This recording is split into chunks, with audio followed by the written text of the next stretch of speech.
salat-salat sunnah. Terakhir salat yang kita bahas adalah salat apa, ikhwah?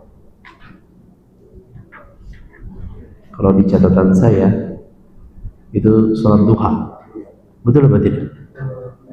Atau lebih dari itu?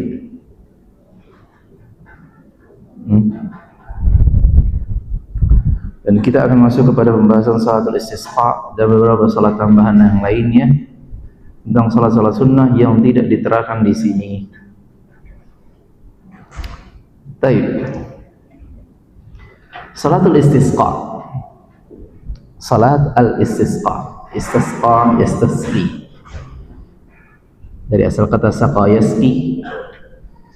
Kemudian ada beberapa huruf tambahan, yakni istisqa, yakni meminta turunnya hujan, salatul istisqa.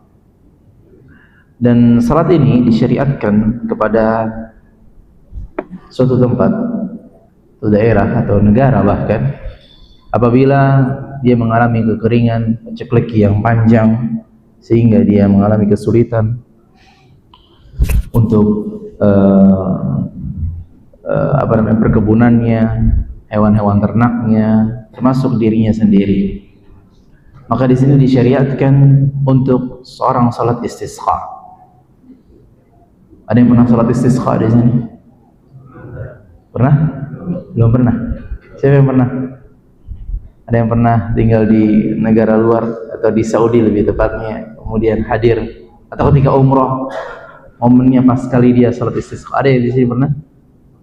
Belum pernah, ya. Salat istisqa, ya, adalah salat meminta hujan, dan seringkali di Saudi sana atas perintah pemimpin mereka, raja mereka, untuk menunaikan salat istisqa di Masjid Nabawi, di Masjidil Haram. Kenapa? Karena di sana panas dan jarang turun hujan, ya. Di sana itu bisa setahun cuma sekali turun hujan, ya, subhanallah. Tapi bagaimana Allah makmurkan sebuah negara, dan semoga itu adalah bentuk dari ketakwaan mereka. Jadi ikhwah, salat istisqa adalah suatu hal yang sangat disyariatkan bagi mereka mengalami hal tersebut, dan pada umumnya itu atas dasar perintah dari pemimpin dari suatu daerah, ya, melihat paceklik yang panjang. Kalau nggak salah kita pernah, ya, kemarau yang cukup panjang, betul ya? Mungkin beberapa tahun yang lalu, ya, 2 tahun atau 3 tahun yang lalu, ya, lama sekali terasa hujan tidak turun-turun. Nah, sebenarnya di situ disyariatkan salat istisqa, ya. Lantas bagaimana kalau waliul amrnya, pemimpinnya, tidak memerintahkan salat istisqa? Boleh atau tidak salat istisqa? Tidak masalah, tetap mendirikan salat istisqa, ya. Di sini kata muallif, "Idza qata'a al-matar wa ajrabat al-bilad ustuhibba al-khuruj ila al-musalla al-istisqa." Dan idealnya memang salatnya yakni di tempat salat. Ini dalam artian di sebuah lapangan yang kemudian dijadikan sebagai tempat salat. Fa yusalli bihimul imam rak'atain.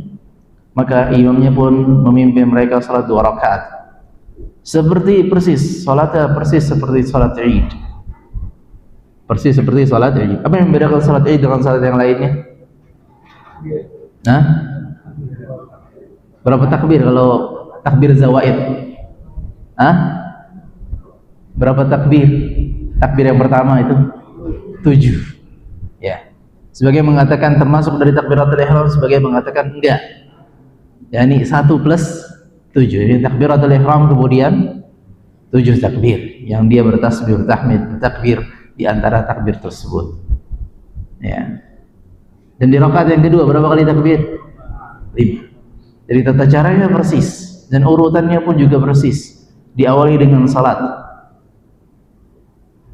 kemudian memperbanyak doa dan beristighfar, yakni setelahnya, selepasnya didirikan khutbah, atau kita katakan khutbatain. Ada 2 khutbah, ya. Dan ini pendapat yang lebih tepat, bahwasanya khutbah, atau bukan pendapat yang lebih tepat, ini pendapat yang lebih kuat, ya.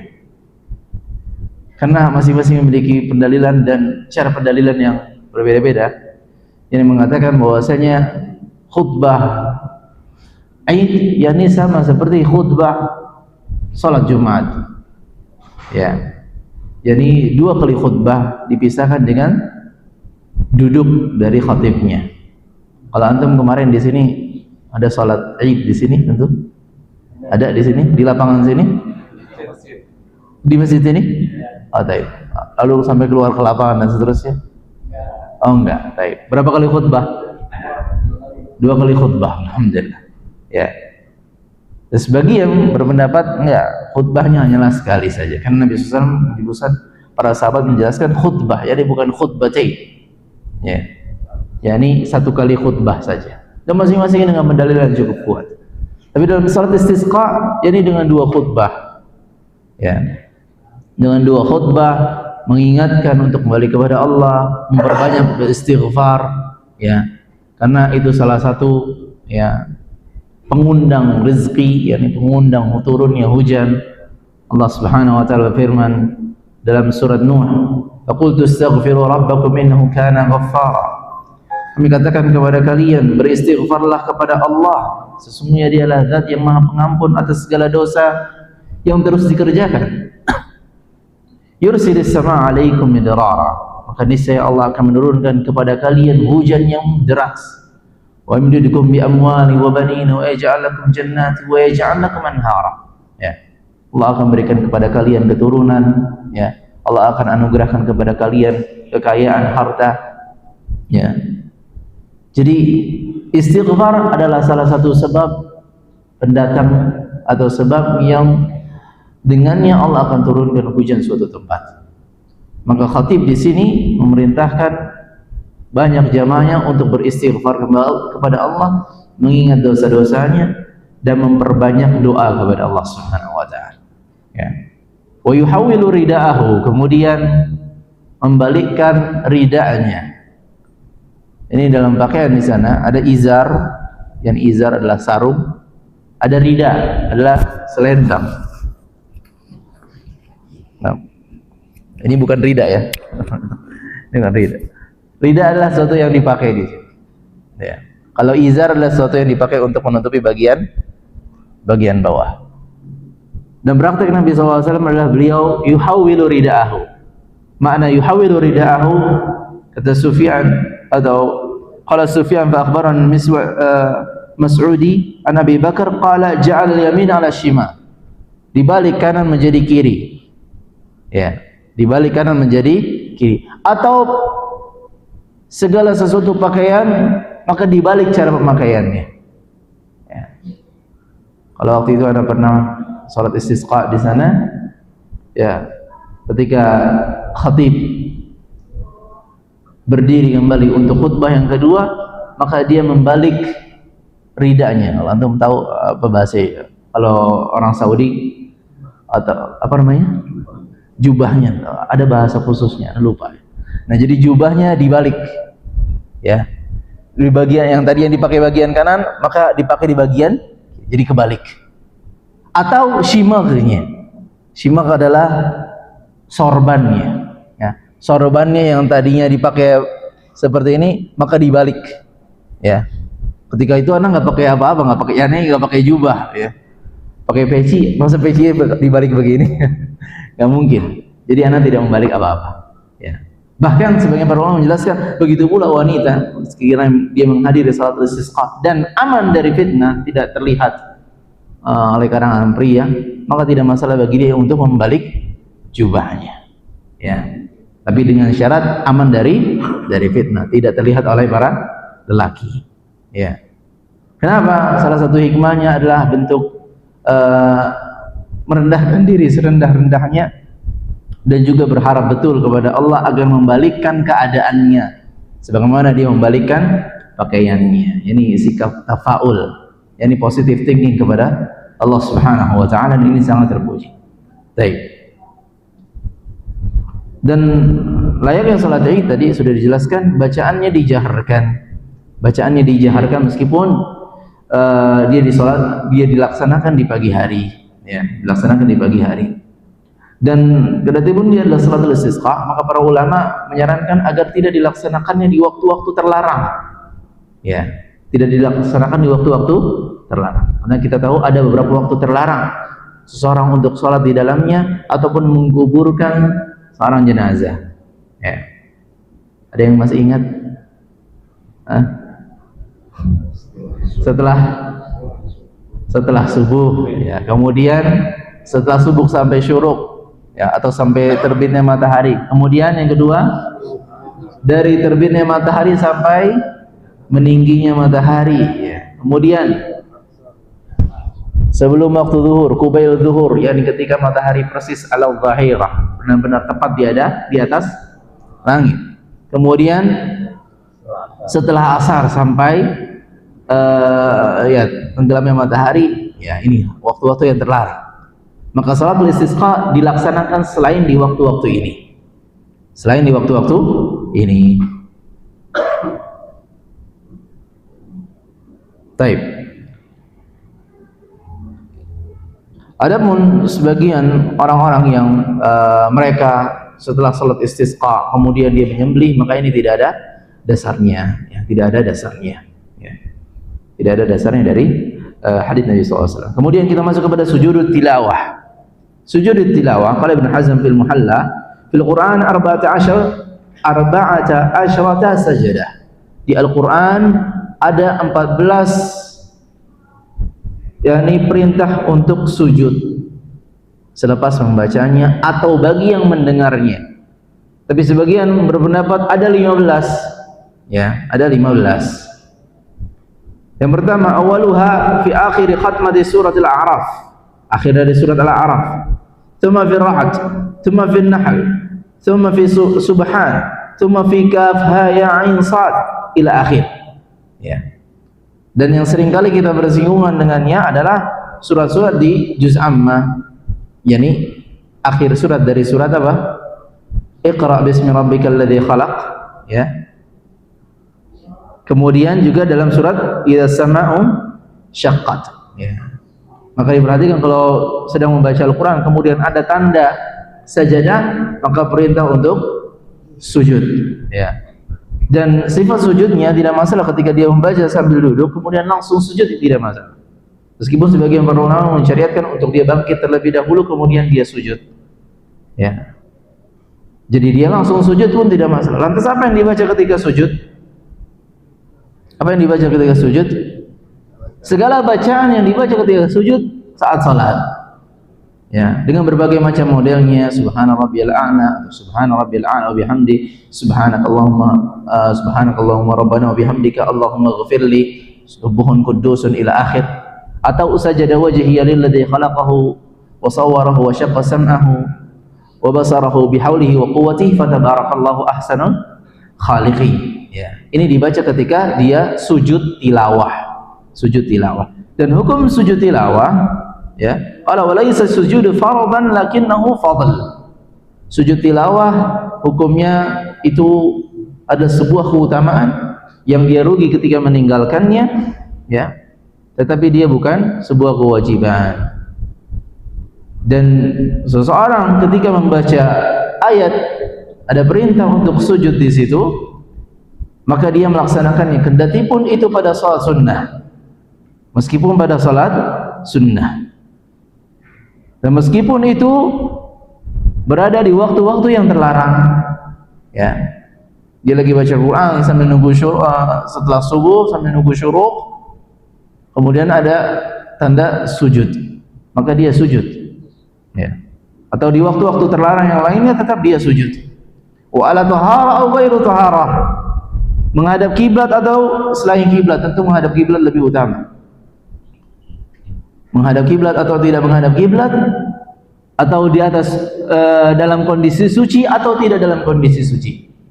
Seorang membaca Al-Quran bisa dalam kondisi suci, bisa tidak dalam kondisi suci, ya. Membaca Al-Quran dia bebas selama dia tidak junub, ya. Nabi itulah yang difahami oleh para sahabat. Nabi SAW senantiasa berzikir, membaca Al-Quran, dan tidak ada yang menahan beliau untuk membaca Al-Quran kecuali junub, ya. Lagi junub tidak baca Al-Quran, tidak boleh baca Al-Quran, apalagi memegangnya. Tapi kalau seorang yang dia hanya sekedar hadath asghar, dia habis buang air kecil, buang air besar, atau dia buang angin, belum berwudu kembali, maka nggak masalah dia membaca Al-Quran, dia murajaah dari hafalannya.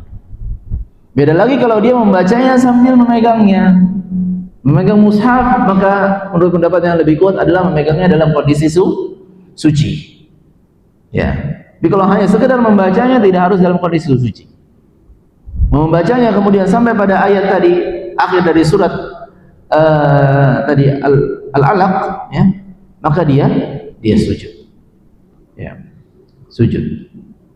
Lantas menjadi pertanyaannya, bagaimana kalau perintah untuk sujud tilawah berada pada akhir ayat dan dia laksanakan ketika sholat? Ya. Apa ayatnya? Wasjud waqtarib. Apa ayatnya? Dalam surat Iqra saja yang gampang. Kok lupa? Harus dibaca dari awal dulu. Ada yang bisa bantu? Al-Alaq ayat terakhir. Ayo cepat. Al-Alaq ayat terakhir. Apa? Ini. Ya, kalla la tuti'hu wasjud waqtarib. Kalla la tuti'hu wasjud waqtarib. Ya.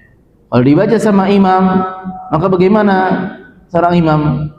Apakah dia harus sujud atau bagaimana, atau ruku' saja atau tinggalkan saja? Ya. Kita tahu keutamaan dari sujud tilawah, ya. Ini luar biasa.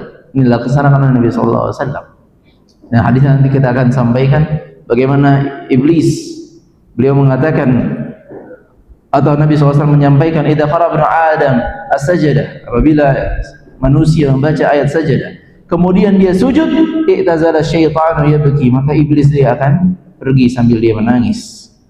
Yaqulu ya wailah, celaka saya. Umira bis-sujud fasajada falahu jannah wa umirtu bis-sujud fa'asaitu falyanna.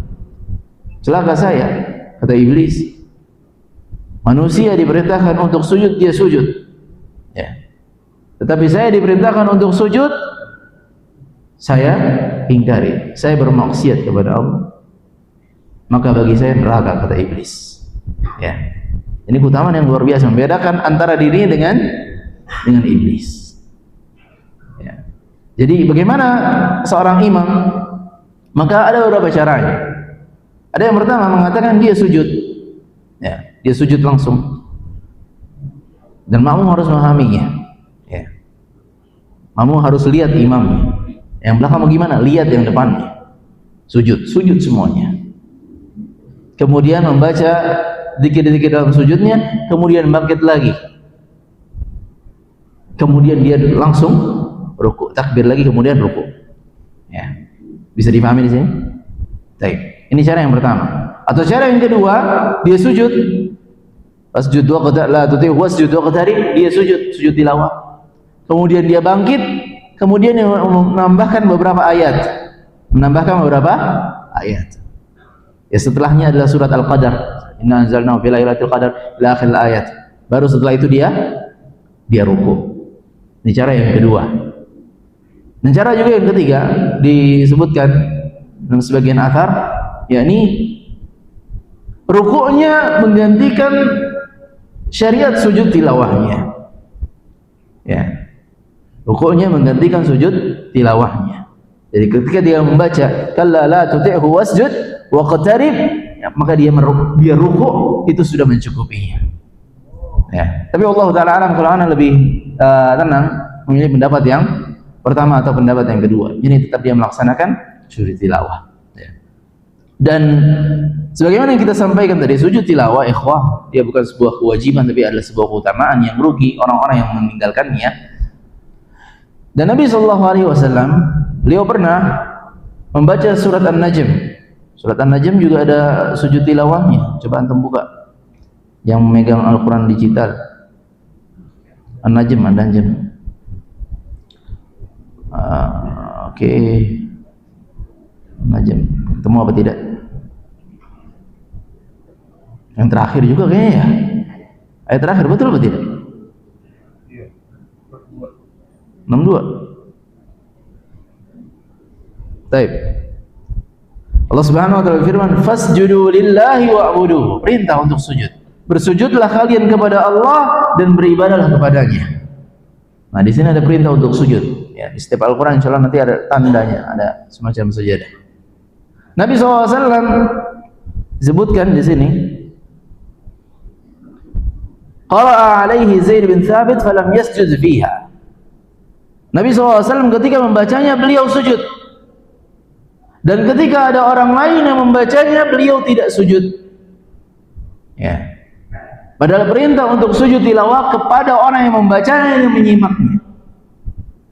Tapi ketika membaca surat An-Najm, fasjudu lillahi wa'budu, beliau sujud.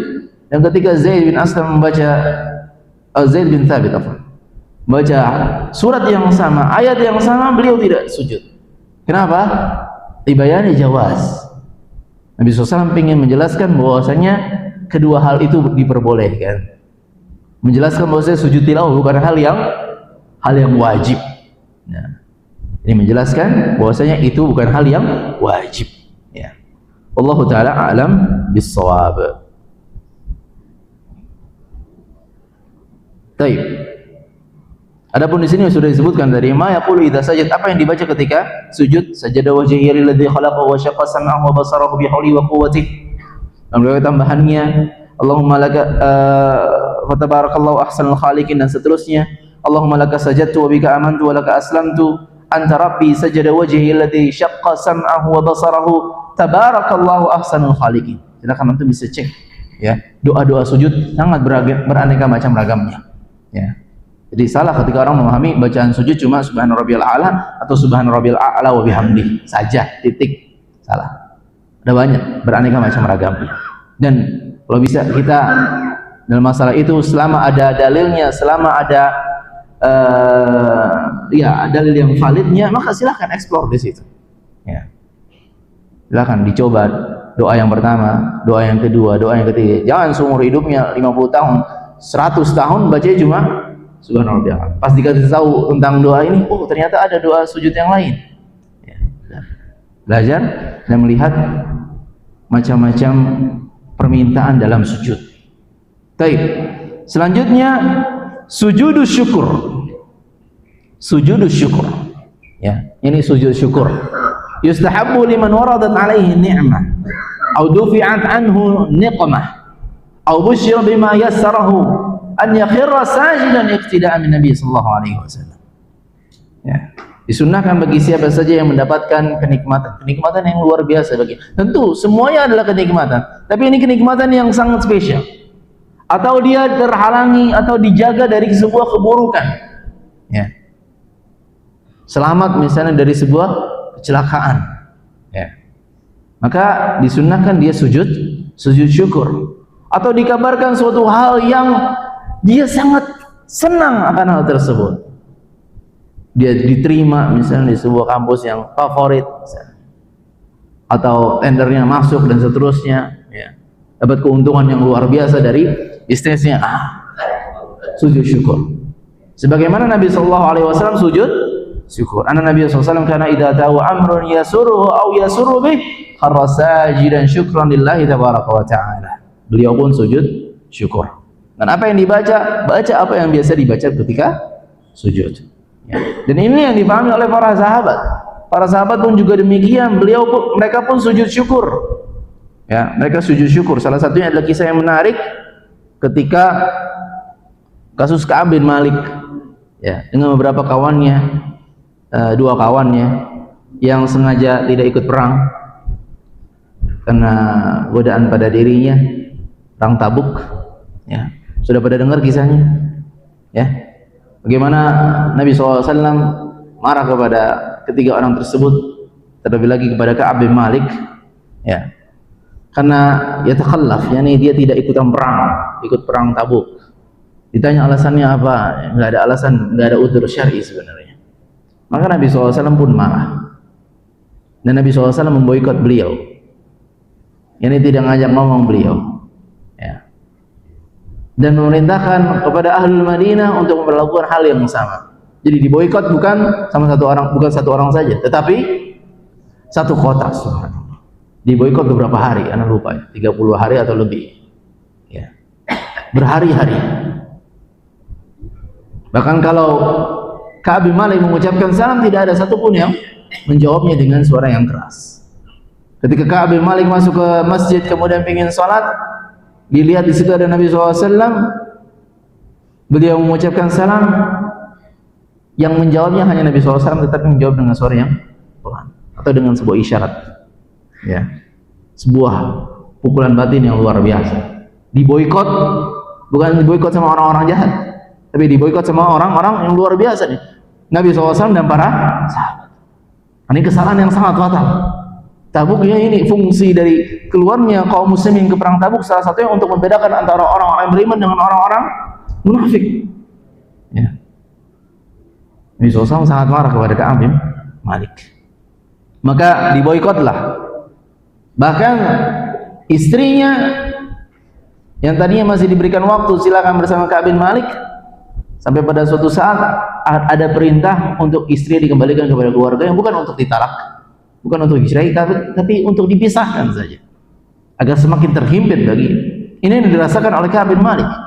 Dia mengatakan, "Fabayna ma ana jalisun 'alal hali allati dzakara Allah qad daqat 'alayya nafsi." Sungguh jiwa saya sudah semakin terhimpit. Wa daqat 'alayya al-ardu bima rahubat. Ya. Bumi itu seakan-akan menghimpit saya. Sami'tu sawta sarikh. Aku mendengar suara yang lantang, suara yang kencang. Au fa'ala jabri sal'in bi'ala sautih, meneriakkan dari sisi gunung, "Ya Ka'ab bin Malik." Wahai Ka'ab bin Malik, setelah berhari-hari. Setelah ya seingat ana 31 sampai 40 hari. Silakan koreksi kalau salah. "Ya Ka'ab bin Malik, abshir." Yani bergembiralah. Maka Ka'ab bin Malik pun segera sujud. Qala fa qarartu sajidan wa araftu an qad ja'a al-faraj. Ya, aku tahu bahwasanya jalan keluar telah datang, yakni Allah Subhanahu wa taala telah menerima taubat saya. Allah telah menerima taubat saya. Bukti orang datang kemudian memberikan kabar gembira, abshir, abshir.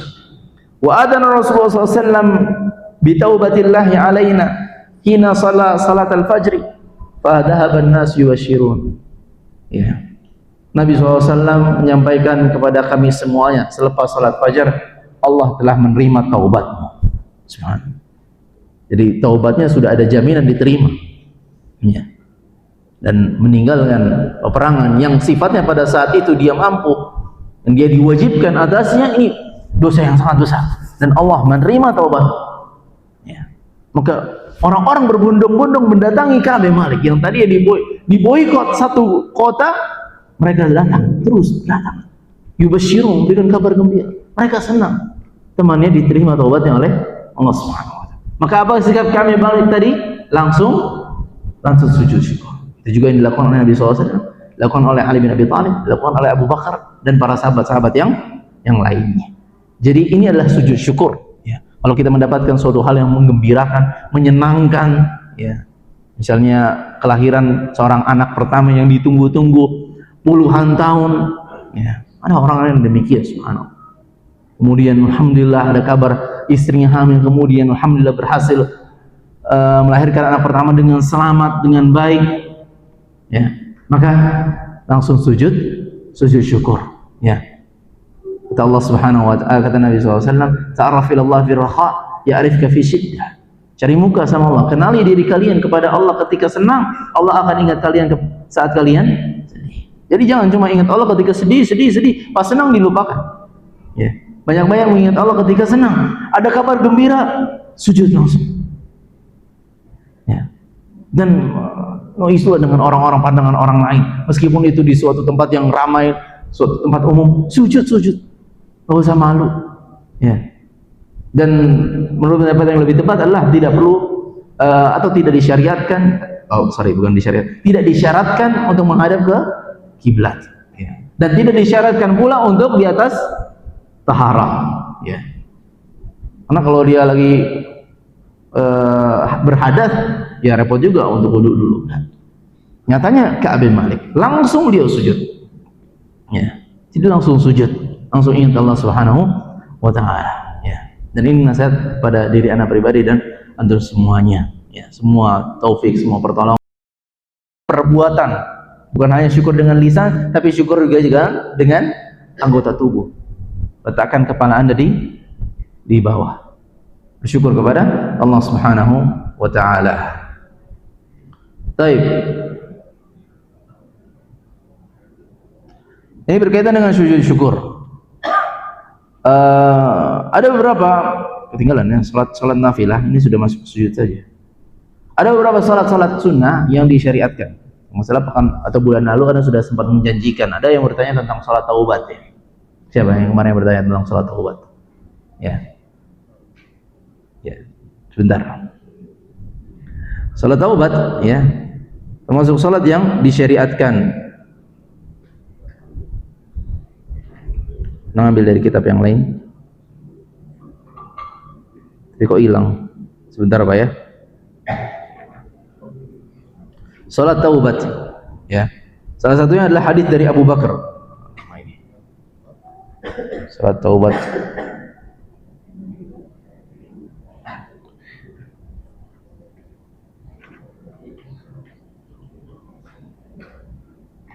Isya berapa menit lagi, Pak?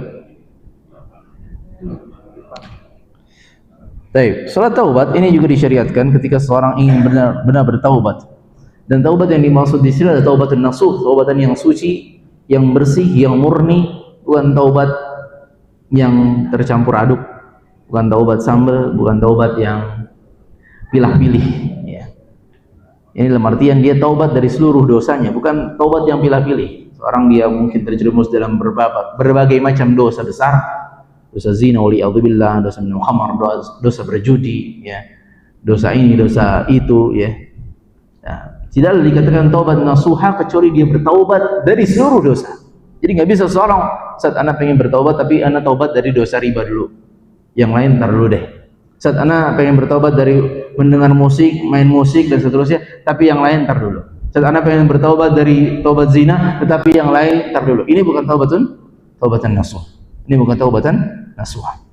Dari Abu Bakar radhiyallahu anhu, Nabi sallallahu alaihi wasallam bersabda, "Ma min 'abdin yudhnibu dhanban fayuhsinu at-tuhur." Tidaklah seorang hamba yang dia jatuh kepada dosa, kemudian dia memperbagus bersucinya, wudunya. Tsumma yaqum, kemudian dia berdiri salat 2 rakaat, yusalli raka'ataini, tsumma yastaghfirullah illa ghafarallahu lahu. Kemudian dia beristighfar kepada Allah, ya. Maka Allah Subhanahu wa taala pasti akan mengampuninya.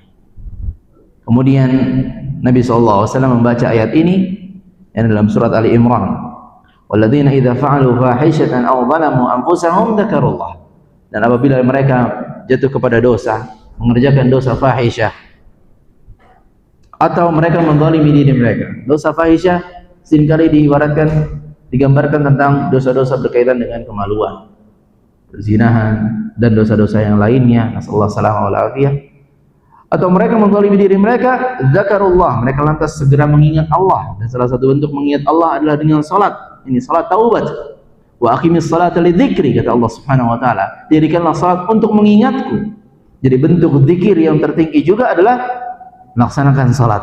Wa aqimis salata lidzikri. Zakarullah fastaghfaru lidzunubihim. Mereka minta ampun atas dosa-dosa mereka. Wa may yaghfiru dzunuba illa Allah. Siapa lagi yang bisa mengampuni dosa-dosa selain Allah? Walam yusirru ala ma fa'alu wa hum ya'lamun. Ini salah satu syarat dari taubat, yakni dia tidak terus-terusan mengerjakan dosa tersebut. Udah berhenti. Mengatakan taubat udah berhenti, tinggalkan, jangan lakukan lagi. Jangan mendekat lagi. Jangan kumpul bersama orang-orang yang masih bergelimang dalam hal tersebut. Ya, supaya menjaga diri, ya.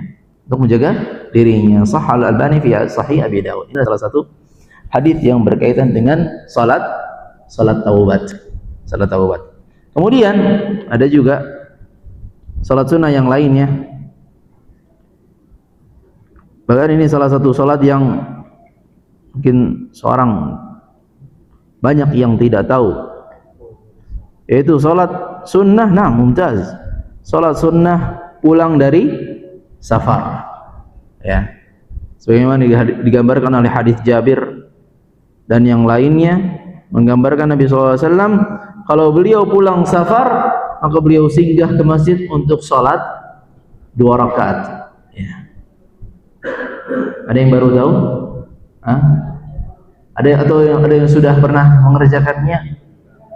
Atau sudah tahu tapi waduh Ustaz mager juga Ustaz. Langsung ke rumah aja. Ya. Dahulu ya alhamdulillah dengan izin Allah ada seorang yang mengajarkan anak ya. Jadi kalau pulang safar salat 2 rakaat. Ya. Jadi orang ini juga menyampaikan kepada orang tua anak, sehingga kalau anak pulang dari safar, ketika pulang dari pesantren kemudian dijemput di halte, di terminal dan seterusnya, maka anak disuruh dulu ke masjid, padahal itu jam 2 pagi, jam 3 pagi, dan terkadang masjid suka tutup ya. Masjid suka tutup, jadi sholatnya ya udah di bagian luarnya saja ya. Jadi kadang-kadang mencari-cari masjid, mana masjid yang masih buka, mana masjid yang masih buka. Ini salah satu sunnahnya ya. Jadi penting sekali untuk kita menghidupkannya lagi, untuk menghidupkan sunnah tersebut. Banyak sekali sunnah-sunnah yang mensiyah ini sudah ditinggalkan, sudah dilupakan ya. Tapi jangan berkecil hati ya. Maksudnya kebaikan akan tetap eksis, kebaikan tetap akan ada ya. Kebaikan akan tetap ada, syariat itu Allah yang menjaganya ya. Dan maukah kita ikut andil dalam menjaganya? Ini menjadi pertanyaannya. Maukah kita yang menyemarakkannya?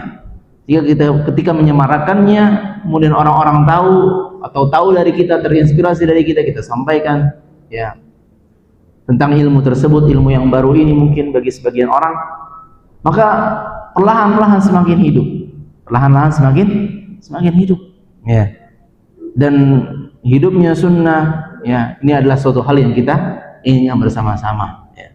Dan jangan remehkan dari hal tersebut, jangan mengatakan sulit lah ini, mengatakan nggak mungkin. Subhanallah, banyak sekali sunnah-sunnah yang dahulu sangat asing ya, sangat asing dahulu, tapi sekarang subhanallah dengan taufik dari Allah, dengan pertolongan Allah, tersebar begitu luasnya. Dulu siapa yang tahu tentang pakaian bagi laki-laki di atas mata kaki ya. Banyak sekali yang mencaci maki dan seterusnya, mengejek dengan cacian-cacian. Kenapa Pak? Kebanjiran rumahnya, seperti itu. Atau jenggot, subhanallah ya, dengan ejekan-ejekan dan seterusnya. Bahkan itu dilihat oleh anak-anak, sehingga anak-anak ikut mengejek kalau ada orang yang jenggotan dikatain kambing dan seterusnya. Kemudian tentang sunnah cadar berniqab, dahulu siapa yang berniqab? Nah, segelintir saja wanita yang berniqab, tapi subhanallah antum keluar sudah banyak sekali yang menggunakan niqab ya. Dahulu dicaci maki, dikatakan begini, dikatakan begitu, dikatakan ya teroris, dikatakan apa misalnya ya ninja gitu, dikatakan ninja ya. Sebagian ada yang sakit hati dengan ucapan tersebut, tapi tetap eksis, alhamdulillah ya. Jadi pertanyaannya, kita mau terlibat atau tidak ya. Ingat sabda Nabi sallallahu alaihi wasallam, "Man sanna fil Islam sunnatan hasanah falahu ajruha wa ajru man amila biha ba'dahu min ghairi an yanqusa min ujurihim syai'a." Barang siapa yang menghidupkan sunnah ya, menghidupkan sunnah yakni ahya ba'da mautiha. Salah satu maknanya adalah menghidupkan yang sudah mati, yang sudah ditinggalkan ya. Maka dia akan mendapatkan pahalanya dan pahala orang-orang yang mengikutinya karena dirinya, terinspirasinya karena dirinya, tanpa mengurangi dari pahala-pahala mereka ya. Tentang iktikaf di masjid, subhanallah, kita menjadi saksi sendiri gimana 30 tahun yang lalu, 40 tahun yang lalu, siapa yang iktikaf di masjid ya? Siapa orang-orang yang mau bersedekah kemudian untuk memberikan sahur di masjid ya. Tapi sekarang subhanallah, kita mau ke masjid manapun ada yang iktikaf di situ dan ramai sekali ya. Mungkin kalau berapa tahun yang lalu, 30 tahun yang cuma masjid-masjid besar. Apalagi sekarang sebagian alhamdulillah iktikafnya sudah semakin maksimal. Ada yang iktikafnya 10 hari benar-benar, 10 malam dia tidak keluar. Ini luar biasa, sulit sekali dikerjakan. Tapi ada semakin banyak yang daftar ya. Kalau zaman dulu kayak gitu mungkin ditanya, habis ribut sama istri Pak, pindah rumah ke masjid. Ya. Sekarang bagaimana? Sekarang umrah, ya. Umrah semakin semarak. Ya. Umrah di tahun 2000-an, anak menceritakan umrah di tahun 2000-an, Ka'bah tidak begitu ramai. Mau megang Ka'bah, mau masuk ke Hijr Ismail, mau ini gampang sekali. Tapi sekarang coba antum gimana? Ya. Mau mendekat ke Ka'bah ya udah terpental-pental. Ya. Begitu ramai. Ya. Ini adalah buah dari taufik dari Allah Subhanahu wa taala. Baik, sudah azan Isya? Baik. Silakan.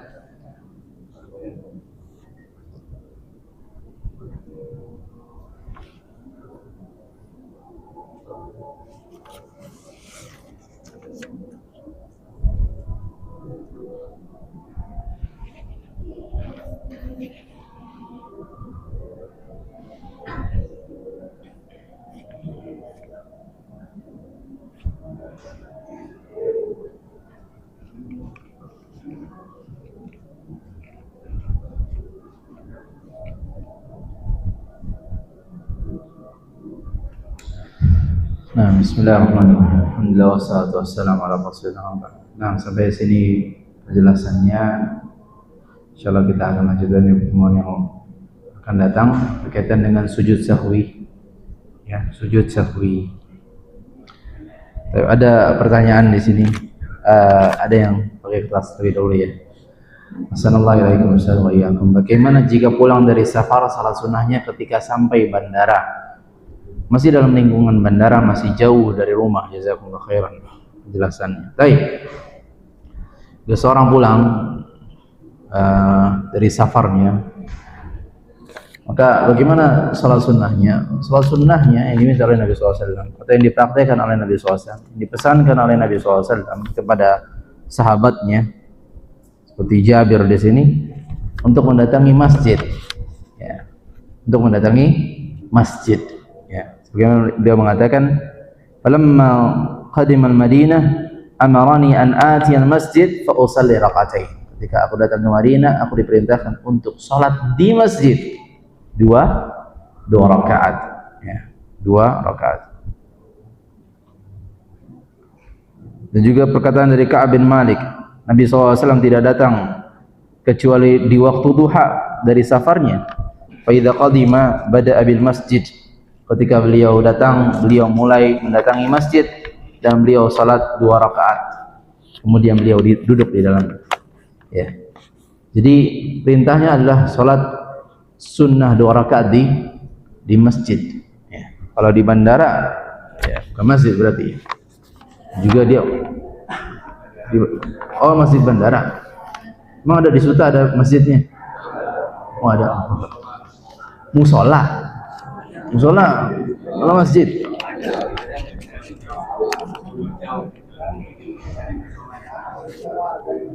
Ada yang musola kan? Iya. Saya berarti bukan, ya bukan musola yang dimaksud, ini masjid. Ya, ini masjidnya. Kalau dia mendapati masjid di bandara maka silakan. Selama ini dia sudah sampai, sudah selesai safarnya. Ya. Kalau misalnya safarnya belum selesai, ini dasar karena dari bandara ini anak cuma transit saja, anak pengen lanjut lagi nanti ke Jogja, anak pengen. Berarti bukan sholat di Suta, ya, bukan di masjid. Kalau ada memang ada masjid di Suta, ya bukan di situ. Sholatnya nanti kalau di Jogja, ya. Tapi kalau dia orang Jakarta, orang Tangerang sekitaran situ, ya, ya sholatnya di masjid dekat bandara nggak masalah, ya, tidak masalah. Masjid dekat rumah juga nggak masalah. Yang penting dia sudah selesai safarnya. Kapan dikatakan selesai? Ini sudah masuk ke wilayah daerahnya. Ya, bisa dipahami di sini. Baik. Di masjid ya, bukan di musalla. Di masjid bukan di musalla. Musalla lebih umum. Masjid adalah bangunan khusus yang diwakafkan dan seterusnya. Baik, ada yang mau bertanya? Baik, fadhal. Waalaikumsalam. Kalau safar yang mana, apakah bisa pulang kampung masih juga atau hanya khusus untuk ibadah haji atau Lah, safar secara umum. Safar dalam tujuan apapun. Yang mubah, sunnah, wajib, semuanya. Ya. Di sini bahkan Jabir, beliau itu apa di sini ya? Kok istiram ini Rasulullah sallallahu alaihi wasallam. Nah, bukan dari hadis Jabir. Intinya dari seluruh safar ya. Ketika disebutkan dalam suatu hadis, ini melazimi keumuman. Safar apapun itu, termasuk pulang kampung, ya. Pulang kampung, mudik, ya. Atau pulang haji, pulang umrah. Sunnahnya dari datangi masjid kemudian dia sholat 2 rakaat. Al-muhim wisata, al-muhim safar. Yang penting adalah safar. Kapan dikategorikan safar? Ketika sudah secara urf mengatakan ini safar. Ya. Sini ke Jakarta safar nggak? Sini Jakarta ya. Maksudnya Bekasi ke Jakarta safar apa tidak? Jakarta ke Tangerang safar nggak? Safar. Benar? Enggak kan? Enggak. Ke Banten. Sini ke Bandung. Secara urf. Ini apa namanya? Pandangan masyarakat. Ini safar. Adapun yang menetapkan apa namanya? Jauhnya Allah Ta'ala anak saya ini tidak kuat, karena kalau memang demikian Nabi SAW pasti menjelaskan. Nah itu kebanyakan Nabi, itu adalah cerita dari kalangan para sahabat. Nabi SAW safar ke ini, Nabi SAW safar ke sini, kemudian dihitung, jaraknya sekian. Nabi SAW safar berapa kilometer dan seterusnya. Bukan Nabi yang menjelaskan. Kalau sekiranya dijelaskan, Nabi SAW pasti akan menjelaskan. Jadi lebih tepatnya safar kapan dihitung?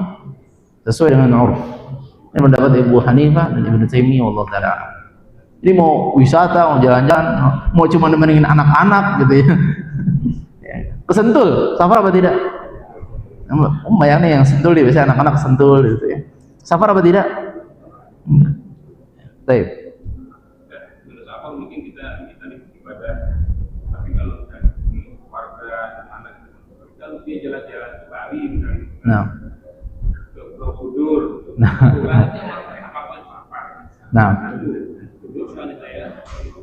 Apakah sholat safar rakaat ini dikecualikan dari anjuran sholat sunnah di rumah? Dikecualikan dari sholat sunnah di rumah. Sholat yang wajib itu di masjid, tapi sholat sunnah di rumah. Tapi apakah ini termasuk? Mumtaz. Nah, barakallahu fiik. Allah Subhanahu wa taala firman, "Idza darabtum fil ardi falaysa 'alaykum junahun an taqsuru min as-salah in khiftum ay yaftinakum alladhina kafaru." Surat An-Nisa ayat 101. Allah berfirman, apabila kalian safar maka silakan kalian qasar salat kalian. Ya.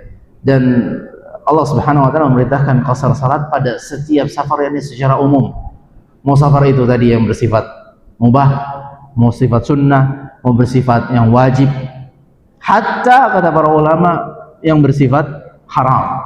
Ya, meskipun ada sebagian para ulama yang juga kencang dalam pendapat hal tersebut, tidak ada rukhsah dalam hal-hal yang bermaksiat. Ya, tapi Allah Taala namanya keumuman ayat lebih didahulukan. Ya, sehingga ya tadi juga sunnah berkaitan dengan safar. Ketika pulang dari jenis safar apapun itu, maka tetap dia sholat 2 rakaat. Ada yang safar dari Bali gitu ya. Bali ya kemana dulu nih? Ya. Jadi mau bagaimanapun sunnahnya demikian. Saat dia habis melakukan ya itu baginya sendiri. Laha makasabat wa 'alaiha maktasabat. Ya. Ya dia dosa di situ, ya tapi urusan sunnah yang lainnya ya tetap dia mengerjakannya. Ya. Kemudian tadi apakah itu termasuk pengecualian dari sholat sunnah yang dikerjakan di rumah? Iya benar, mumtaz, penjelasan yang luar biasa, insight yang luar biasa. Jadi salah satu sholat sunnah yang dikecualikan untuk dikerjakannya di masjid. Apakah ada lagi? Apa lagi? Apa sholat sunnah yang dikecualikan untuk sholat di masjid? Sholat itu juga termasuk mumtaz. Siapa lagi? Kemarin baru Jumatan. Salatul intidhar, salat menunggu khatib.